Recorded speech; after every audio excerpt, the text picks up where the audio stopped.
The story began with a sudden storm. Artist David, who was working, looked out at the worsening weather. He decided to take his wife Stephanie and son Billy to the basement for the night. Not long after they left, a tree from the neighbor's yard crashed through his studio. The next morning, David discovered that the storm had not only destroyed most of the boathouse, but also left something strange, an eerie mist pouring down from the mountains. They had never seen such a phenomenon before. David decided to drive into town to buy supplies. But before that, he wanted to talk to his neighbor Brent about compensation. Brent was a well-known lawyer in town, and taking advantage of him was never easy. Yet this time, Brent surprisingly agreed to pay for the damages. The reason was that his own car had been crushed by a tree, so he needed to borrow David's vehicle to buy his own supplies. On their way, they noticed military vehicles rushing toward the descending mist. David didn't think much of it. His only concern was stocking up at the supermarket before the weather grew worse. The store was crowded with people. While David was chatting with other customers, a military police officer suddenly walked in. Their presence usually meant something serious. Sure enough, the next second, a loud emergency siren blared across the town. People looked outside in confusion, not knowing what was happening. At that moment, a panicked local man named Dan, blood on his face, burst into the supermarket and frantically warned everyone that something terrifying was hiding in the mist. David's son Billy was terrified, urging him to go home immediately. The customers turned to look outside, only to see the mist rapidly engulfing the area. A man tried to escape by car, but before he could open the door,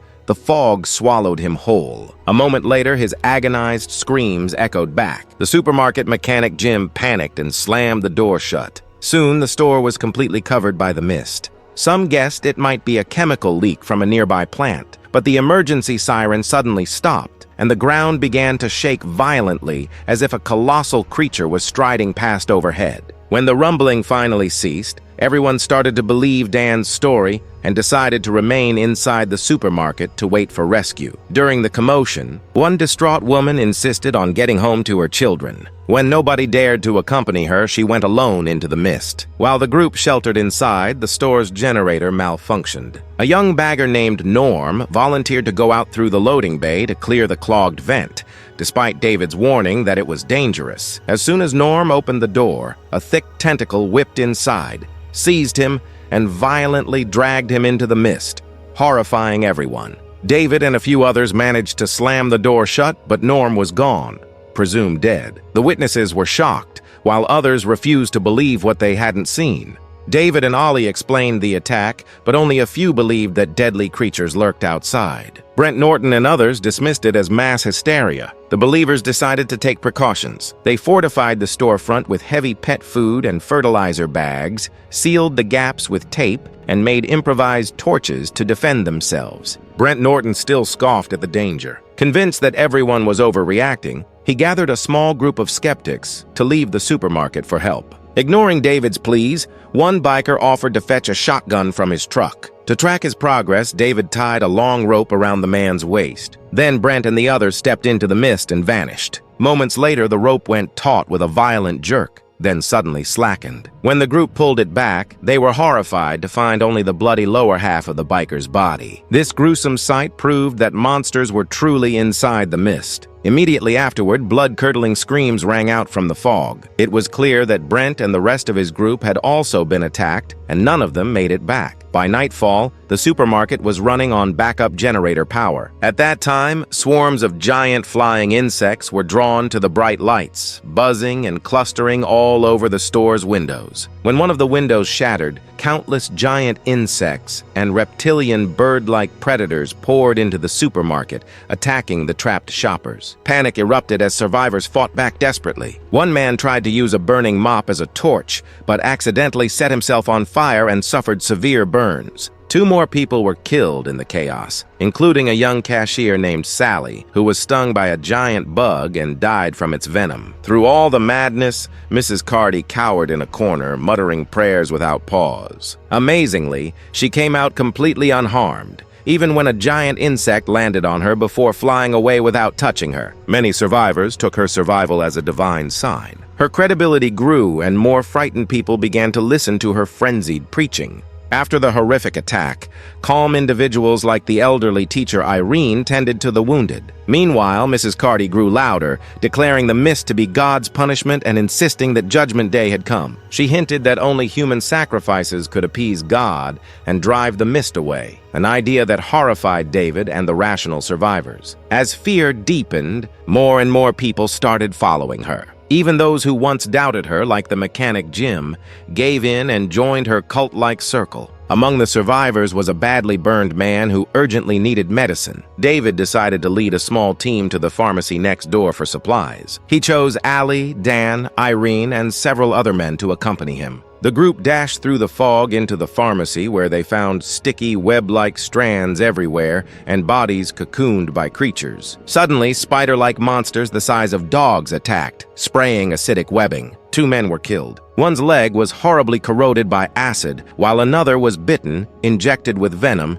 and died almost instantly. David and the rest fought back fiercely, then retreated, racing back to the supermarket empty-handed and shaken. The failure worsened the group's despair. Mrs. Carty, who had opposed the trip from the start, seized the moment to declare that leaving the store had angered God and caused divine punishment. She tightened her grip on the crowd, assuring her growing flock that as long as they stayed inside and prayed, they would remain under God's protection. Among the trapped people were 3 soldiers from the nearby Arrowhead base. By the next day, 2 of them had themselves in the storage room out of fear and guilt. At dawn, the last soldier, Private Wayne Jessup, was dragged before the crowd by Carmy's followers, who demanded answers. Under their pressure, Jessup broke down. He confessed that the Arrowhead Project had tried to open a portal to another dimension, but something went terribly wrong, unleashing creatures into the world. The revelation drove the mob into a frenzy. They beat Jessup savagely, and one man stabbed him repeatedly with a knife. The wounded soldier was then shoved outside as a sacrifice.